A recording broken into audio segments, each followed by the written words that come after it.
enlevé le Seigneur de son tombeau et nous ne savons pas où on l'a mis. Dans l'évangile de Jean, c'est la première phrase prononcée après la résurrection. Et si vous me permettez une pointe d'humour, Jésus doit se retourner dans sa tombe en entendant cela. Depuis 3 ans, il parcourt la Galilée, Juda et les environs pour annoncer qu'il est le Fils de Dieu, que Dieu est juste et bon, qu'il ressuscitera et qu'il retourna auprès de son Père quand tout sera accompli selon les Écritures. Mais là, encore sous le choc, personne n'y pense.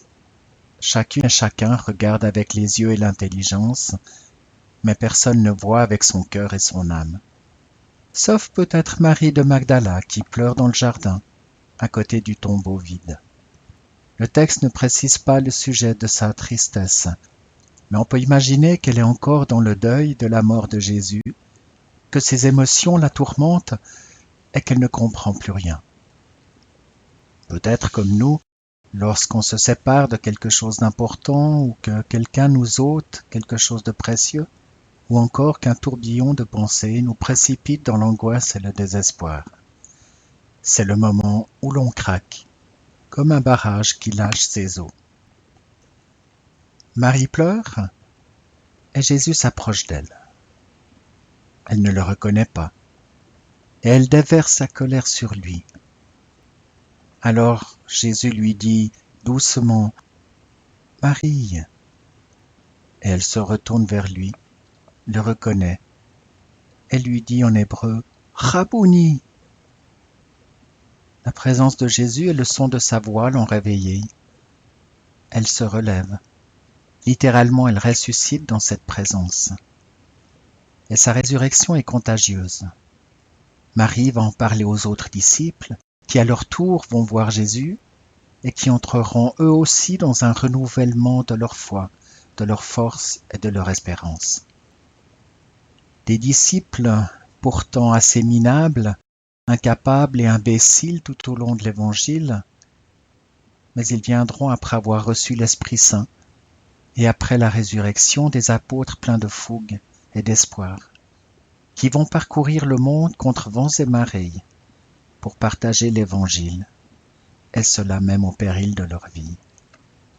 Lorsque le Christ nous rejoint personnellement, il y a toujours un effet qui renouvelle et qui fortifie. Durant cette semaine, nous avons été encouragés à faire un chemin de discernement et des choix pour abandonner certaines choses qui nous séparent de Dieu et qui nous emprisonnent dans notre être. Vendredi, il nous a fallu en faire le deuil et le confier à la croix par une repentance authentique. Puis dans le silence du samedi, entrer dans le deuil avec confiance et espérance, prendre des décisions, renoncer et se résoudre à laisser le Christ nous transformer. Aujourd'hui, le moment est venu d'accepter cette guérison, d'entendre Jésus nous dire « Va, ta foi t'a guéri, va et ne pêche plus ». Dans notre âme, le royaume de Dieu s'est approché et cette résurrection de notre vivant est une conversion à la bonne nouvelle du pardon de Dieu. Comme Marie de Magdala, après les pleurs viennent la joie, l'espérance et l'amour. Un fort besoin d'être dans la reconnaissance et la gratitude pour ce que Dieu a fait pour nous.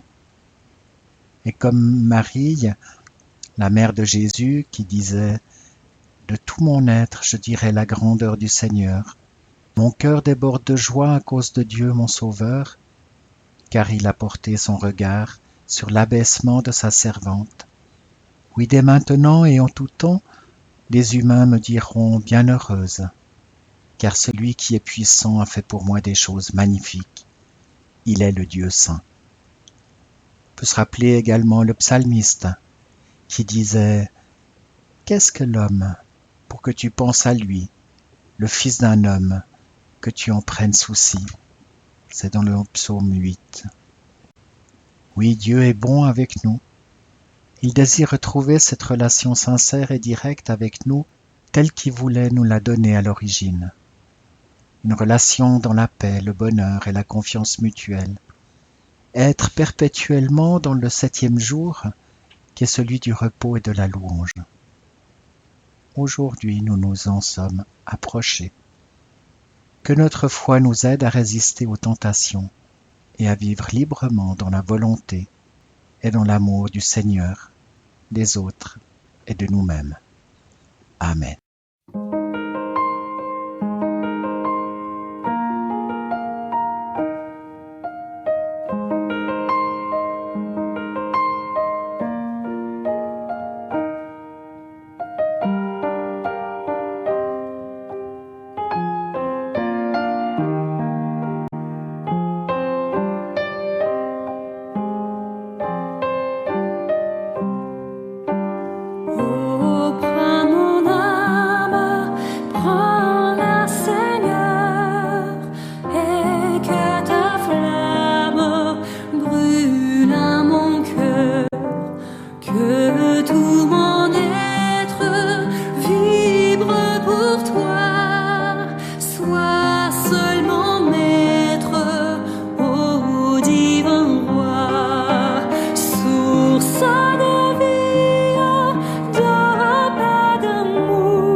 Voici l'aurore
l'avait annoncé. Il nous a donné sa joie. Alléluia. La souffrance de la croix. Alléluia. Pour chaque homme, chaque jour. Alléluia. Il donne son pain d'amour. Alléluia. Le Christ est ressuscité. Alléluia. Comme il l'avait annoncé. Alléluia. Près de son Père il attend. Alléluia. Ceux qui gardent un cœur d'enfant. Alléluia. Le Christ est ressuscité. Alléluia. Comme il l'avait annoncé. Alléluia.